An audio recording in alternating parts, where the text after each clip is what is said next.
Hello and welcome to The Nation. This week you're joining me, Elane, Noor, Abdullah, live coming to you from Wisma Bernama in Kuala Lumpur. It is, of course, the close of the week and we pick up stories that have been trending throughout this week. And we're, of course, in the midst of the week of Raya celebrations. Selamat Hari Raya, everyone who is still celebrating. Thank you for joining me today. I know there are a lot of people that are still traveling home from their balik kampung, from their kampungs back to the cities. But joining me for a chat this week are Dato' A.T. KUMARARAJAH, Treasurer General NCCIM, Nigel Wong, Venture Capitalist, as well as Bobby Varanasi, Business and Tech Analyst. Welcome, gentlemen, to the Raya Week. Selamat Hari Raya. Selamat Hari Raya, one and all. Of course, the trending topic of this week, I have to talk about the panic EID-ITION, the sudden Raya announcement, of course. And later I'll try to cover the story of John Doe giving 1.1 billion to Stanford to fund climate change research. So that's an interesting story. But we'll start with Panic Raya, what everybody is calling the Hari Raya, like Haring Raya. And this year, of course, Raya was hectic for Muslims in Malaysia. Some even apparently only ate Maggi on Pagi Raya. And there was a lot of last minute shopping. Speaking of shopping, it was viral on social media. People panic buying. Apparently, there was this rebut ayam. One of our team members went to Chowkit Market last Sunday, and the chicken vendor said, "Ayam tiada di ladang." Not sure what he meant. Bought 2 medium-sized chicken that apparently cost 40 ringgit. They're saying it's Wagyu chicken. The memes have been going wild. Any thoughts and comments, gentlemen? AT, let's start with you. I think it's like among the many other memes. I suppose the Hari Raya Kejur is another thing that's been trending, and I suppose everybody was caught out. I was only informed by Bernama by the time I knew it was about 11 o'clock in the night. But I think many businesses also booked the last day of Raya, Puasa, breaking fast, and eventually they had to convert. But I think it helped because we had that 5 days holiday. And in many ways, I think many people navigated through that holiday and said, look, fine, but we could still celebrate it the next day, though they were planning all to go back. So Selamat Hari Raya, everyone. But I think we came out pretty well. Yeah, Nigel, any comments? Well, first of all, Selamat Hari Raya to everybody here. Look, the panic, EID-ITION, it's a very, very, very, interesting way to coin this. All I can say is that fortunately, we were not part of that panic buying. We did manage to see what was going on. But, in general, I could say that's just a reflection of better times to come. People are really raring to go. They're excited. Things are running back to almost normal, although maybe crazy in this state. But overall, to me, despite the panic, despite the rush, it's a good sign overall, and good for Malaysia's forecast in general. Yeah, we're looking forward to more upbeat economy. Bobby, your thoughts? No, absolutely. Sorry. Selamat Hari Raya to everybody. I think it is a great celebration, especially 2 years after COVID. I would think a lot of people really looking forward to it. It's gone very smooth, very well. So I'm glad, that there has been nothing untoward. As the word of caution is, we got to see what happens to the cases in the next couple of weeks. And I hope, fingers crossed, everything is fine. Yes, there is still that word of caution. Of course, the month of May, the 1st of May onwards, a lot of businesses have been raring to go with SOPs loosening with regards to not having to check in for MySejahtera anymore, and masks outdoors are no longer a requirement, only masks indoors. But I think a lot of people are still practicing the social distancing and the SOPs for self-regulations, safety, and taking care of each other. So that's still happening. But like everyone has mentioned, Selamat Hari Raya. I think everyone was so eager after 2 years of not being able to properly celebrate. Every time that we hit sort of like a festival or celebration, it was either a hike or a spike, and everybody got locked down or an MCO was in place. So this was really that 1 year that everybody was really raring to go, and it was in a rush. So everything happens for a reason. But let's quickly move on to the next story before we go on to your individual short stories. I just wanted to highlight climate change is getting a boost with a 1.1 billion donation to Stanford to fund climate research by John Doe. Of course, John Doe is the billionaire, a record-breaking 1.1 billion, largest donation made to a university for the establishment of a new school, and it's the second largest gift to an academic institution. And then this donation is dedicated towards establishing a sustainability school as part of DOA's commitment in combating climate change. Any comments on this? Because it has invited criticism and questions on the adequacy of donation to a rich university. But I personally think that, it's actually a really good start. Bobby, let's start with you.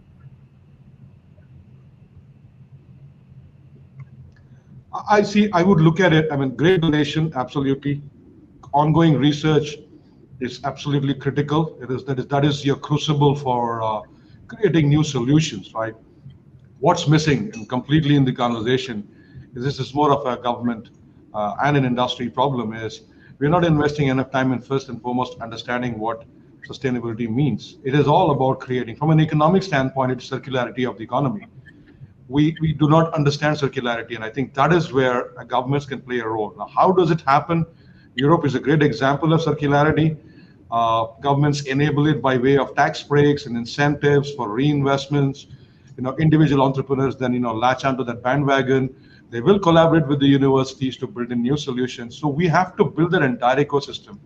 We're sitting on one of the greenest parts of the planet, and the amount of carbon that we can sequester and then trade it out in the marketplace just to be economically minded is huge. It's probably 100 times what the gentleman has invested. We have to put all of them together.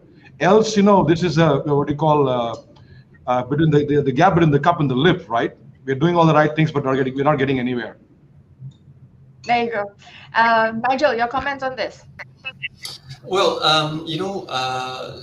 this problem that we're facing here is going to severely impact the tourism industry. This is going to be one of those sectors that's going to have a major negative impact if things get out of hand.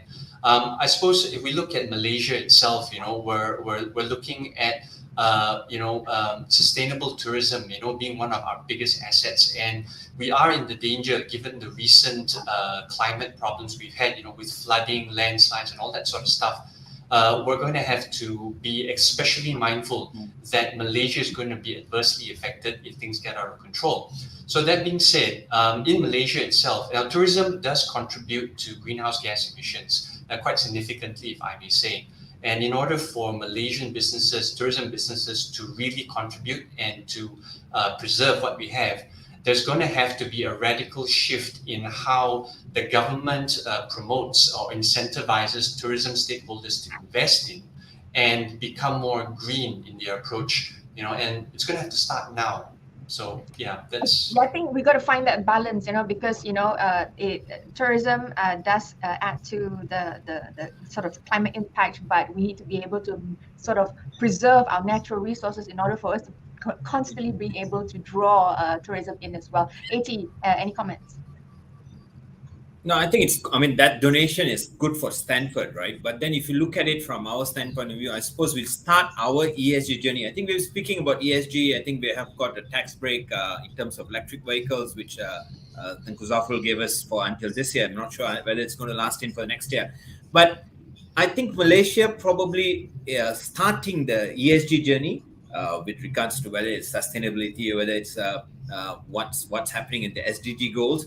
But I think what more needs to be done is sort of a top-down approach, because the bigger companies, the Petronases of the world or the Petronases of Malaysia, and the big institutions, the RSPOs, the oil palm companies, they need to start working on their vendors, their supply chain, and saying, look, ESG is a journey that we must start now. So it doesn't matter if Petronas subscribes to it, all its vendors, everything downstream, must start imbibing this ESG journey. And for smaller companies, medium-sized enterprises, they must have resources, tools given to them. Some sort of incentives worked out. I think Bobby mentioned whether it's tax credits or incentives or grants worked into the system, whether it's financial or otherwise, for businesses to start this. As a small-time entrepreneur, he wants to start the ESG journey. He doesn't know how. And you probably, to stay ahead of the curve, I think the big institutions must play their role. And I think government has started pretty well. We hope to do better in 2020. I do see that there's a major shift of late towards sustainability in terms of, engaging with that, hiring sustainability managers, hiring sustainability heads for larger companies. I see banks doing it. Speaking of banks, we're going to go into banks, institutions, large institutions, small institutions. And I think we've talked about ESG before in the past, where it's no longer nice to have, it's now a prerogative because it's a collective responsibility for us to be able to care for the environment. It's not just sort of like, a nice sort of like CSR initiative anymore. It's really something that is crucial and part of the economic impact that the impact will also hit us economically as well. Now, moving on to digital banks, AT, you wanted to talk about this. Let's start with that. Yeah, I mean, it's made headlines, right? So after a long time, there's no news coming out of Bank Negara, but suddenly it says, look, we have approved 5 out of the 60 plus applications that they had. But what's really not new for me is first the winners, right? So that 3 conventional licenses, those 2 Islamic licenses, if we look at it and if you look at the people behind those consortiums, I'm just worried that whether the narrative so far as digital banking is concerned is they are going for the underserved and unserved market. But this is exact narrative that we had when we started rolling out the telco licenses, those 3Gs, and now I suppose 5G, we won't even go there. But if you see the big guys behind it, right? So the Grab consortium, backed by Singtel, the Shopee, backed by, again, players already in the market, RHB, already conventional bank in the market. And then those 2 other guys, right? So Aeon has been in the market. It's been in Malaysia for already since 1995. So nothing new is going to come from them. And I'm really not like, on the edges to look out for new products, new services, because our unserved and underserved market is very, very small, 32 million people. And I'm not really sure how much difference that these banks can make. I'm just worried that they will cannibalize and not complement the conventional banking system, because our conventional banks have done pretty well in terms of taking that digital transformation, digital journey that they have, and we are so used to online banking, especially pandemic has accelerated our digitalization of services or banking systems. And and if you use the China or the Korean examples, right? So after 6 years of being there, they have hardly touched about 3 to 5% of the market. So yeah, digital banks, nice to have, may not make a difference. Bobby, I think you're chomping at the bit. No. I'm fully with ATK on this. Absolutely spot on. This is a fairly sophisticated banking marketplace, right? And underserved, you mentioned it, ATK, there's hardly any, right? The access to basic financial products has always been there. And these banks, the top 6 banks have done an amazing job. Yeah, there's always a better way to get some things done. What will these digital banks accomplish? The whole idea was to be able to provide alternates to traditional banking systems, but we are stuck in the same CASA and lending models. And all of these people contribute. I mean, look at the limitation imposed by the central bank is 3 billion ringgits of a maximum cap on their footprint, right? And what is that? That's about 1.5% of the overall banking footprint that we have. So what difference are they going to make? Absolutely none. Second thing is how much money is going to go down in terms of investment for them to get ready. None of them are going to go operational until they get a certificate of operations from BNM, maybe 18 months, 2 years down the road. For the next 2 years, it's a lot of marketing hype and hiring. Hopefully, a lot of guys will get jobs. But cannibalization, I see as a biggest reality with this. That's unfortunate. It's massive cannibalization is going to happen. The only beneficiaries will be you and I, who will probably end up paying slightly lesser fees than we are paying today for services. But nothing fundamentally is going to alter. Nigel, any comments before we move on? Well, not much I can say except that the 2 gentlemen are absolutely correct. At the moment, small businesses especially are sort of wondering, is this new digital banking system going to give any significant benefits to small players? So at the moment, we're just waiting to see what's going to come out of the woodwork. Nigel, let's move on to your topic of conversation this week. What you'd like to share? Well, I think there's a little beef that we've had in the industry for a long time, and it's not just limited to the tourism industry. I think it goes across multiple sectors, and that is the inconsistency of the law when it comes to protecting legitimate businesses. So, in the past, we've had multiple issues where in the tourism industry, we've had a lot of unlicensed operators basically come into the picture. Everyone from guys providing services in boats, taxis, providing tour services or transportation services, and they're not licensed. And what it means for the tourists is that they're not really protected if something does happen. But the greater impact of this, of course, is that for all the licensed players who put in money and invest in this industry, they're basically having their margins, cut out from under them, forced to compete unfairly with businesses who don't need to follow the law. And here's the irony of it, Elane, is that in tourism especially, we keep getting this message from the government saying that, look, because these guys are not licensed, we can't do anything about them. So the big question is going to be, whose job is it to really regulate this industry?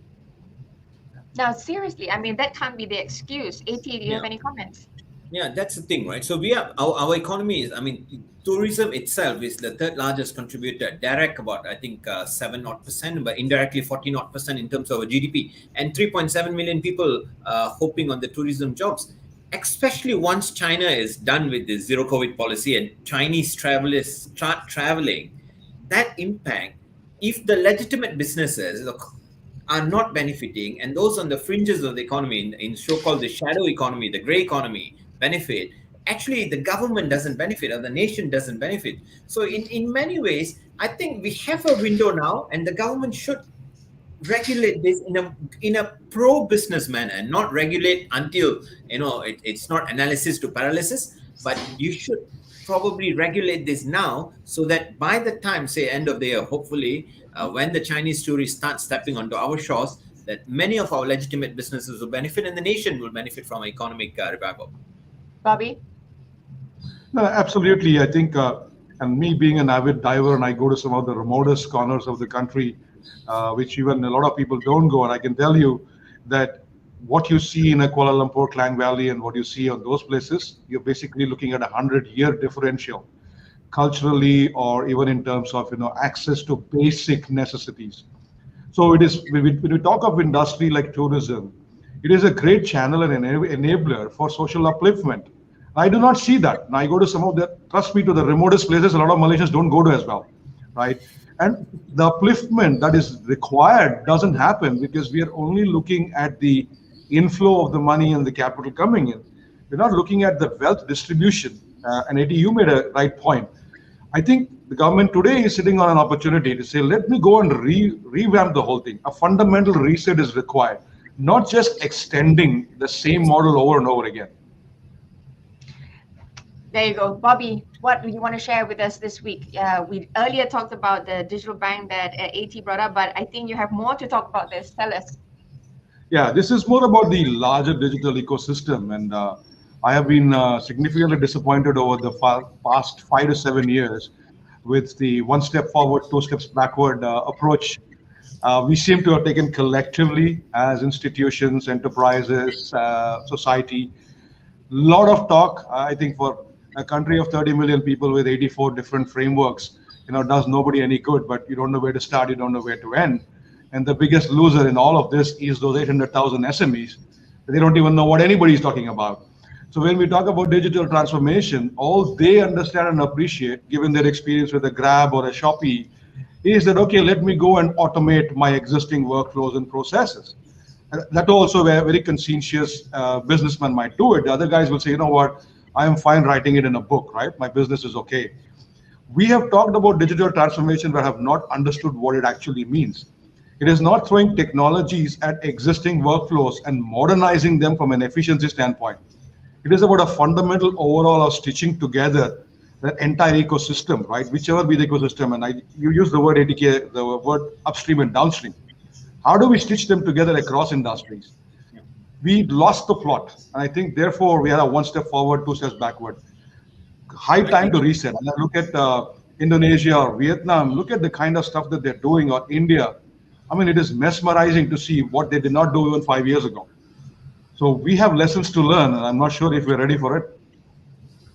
I don't think there's never a time to be ready. We need to jump into it. Nigel, any comments on this digital ecosystem? Well, Bobby, I think you hit the nail on the head, because especially again in the tourism industry, it's big talk about having to go digital, having to transform. But quite frankly, most tourism players don't know where to start, and that's also because there's a lot of noise out there. People think that to become digital, I need to put my product on Grab or on Shopee, or on Lazada. But there's more than that. They don't understand how the whole ecosystem jives together. And I think that's also because the messaging that's out there, whether it's from some of the bigger players or from the government, it's not cohesive enough. And that's why most businesses have only a very fundamental understanding of what it means to go digital. 80. Yeah, but it's also a lot of this institutional intervention that's really happening or not happening as such. Because I've been a big, I won't say a critic, but I've been telling SMECA for a long time. Look, guys, you've got a million population, million SMEs out there. Bobby mentioned 800,000. I think they revised the number recently to 1,058. So that million really don't know how to start. And this technology scan, somebody thinks, look, I must appoint a CTO in my company or a chief technology officer who knows technology so well. Actually, it's not so. A lot of freemium stuff that we can use to start the journey. It's just that nobody knows how, and institutional intervention is very, very minimal. A lot of headline talks, but nothing really on the ground. Yeah, that's really the tough part, because it seems like a necessity for everyone to integrate this digitalization mindset into the workforce, into the operations, into the economic life. But there are so many challenges for just stepping in or just trying to immerse yourself, because I think Nigel said it best, nobody knows where to start, and that becomes like such a huge wall and such a roadblock, and nobody actually starts. So Bobby, do you have some tips or advice for those who are looking to? Yes, yeah, absolutely. I've got 3 tips. Tip number 1, stop replicating a Silicon Valley. We are not there, right? It'll take us probably another 50 years to get to a level of sophistication in the economy, right? Do what in Indonesia or in India or Vietnam are doing. They're looking into their backyard and saying, what do I need? Right? We need to start looking. We have forever felt that Silicon Valley is our beacon of hope. A guy in the kampung doesn't give a damn about it, right? For him, it's about, okay, how do you make my life better? So local problems. Second, institutional intervention has to come from bottom up, right? Like for example, to your point, ATK, HRDF funds, we have got so many training organizations. Why are they not going out there and providing basic inputs, right, to allow an SME to at least begin small interventions? He sees the benefit, he will commit to it. The third, I think, is corporations. The large corporations have a big responsibility for the economy. I think we have to go beyond the balance sheet. The ESG conversation partly comes to play, but more importantly, it is not about digital, but it is about ecosystem. Digital is the enabler. Ecosystem creates the economic value. We have gotten hung up with the technology component, but not the utility component of it. So we have to flip our thinking, and those are the 3 things. If we can do, we are way ahead of the rest of the Asian countries actually in terms of our technology sophistry, right? That's how we should leverage. There you go. So a few tips for those who want to incorporate digital ecosystem, and it's not as hard as I think it's not as hard as we imagine it to be. We just need to be committed to actually getting it done. Now we have probably about 2 more minutes left on today. AT, you have something that you wanted to share with us with regards to the new leadership?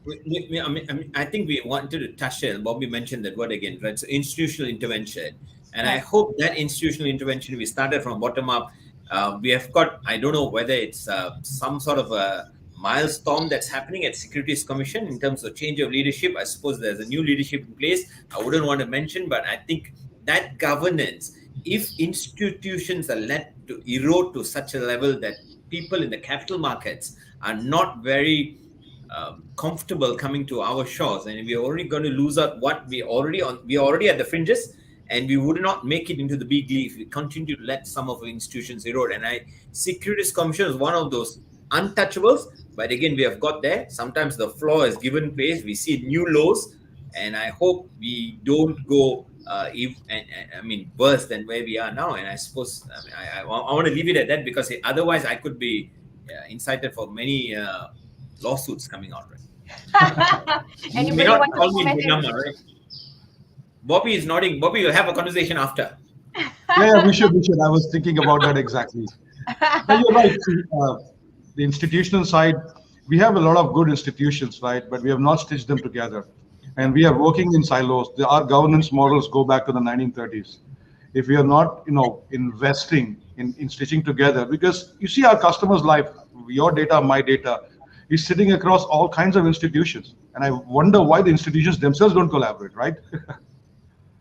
Any final message, Nigel, or final comment before we close? No, all I can say is, again, the gentlemen are spot on, and I think this ties into our overall theme, today, talking about everything from regulation down to banks. I think our government agencies here really, really need to consider a major overhaul in the way they work together, they collaborate, and share data across platforms. Because if not, I'm afraid that if we come out of this pandemic, we're going to be a couple of steps behind most of our neighbors. Oh, yes. We have massive data in MySejahtera, which I think is just looking at. Let's not touch on that topic for now. Thank you, gentlemen, for the nation this week for the topics. Happy Hari Raya to everyone, even though it was a Hari Raya and there's a bit of a panic, but I think we've all been able to celebrate, come together, spend time with family and friends, finally being able to face to face. And those who are traveling, we wish everybody safe travels. Go back home to wherever you are safely and ensure that, we're taking care of each other. That's all the time that we have on the nation this week. We were speaking to Datuk A.T. KUMARARAJAH, Treasurer General, NCCIM, Nigel Wong, Venture Capitalist, as well as Bobby VARANASI, Business and Tech Analyst. Thanks for staying with me till the end of the session. I'm Elane. Bye for now.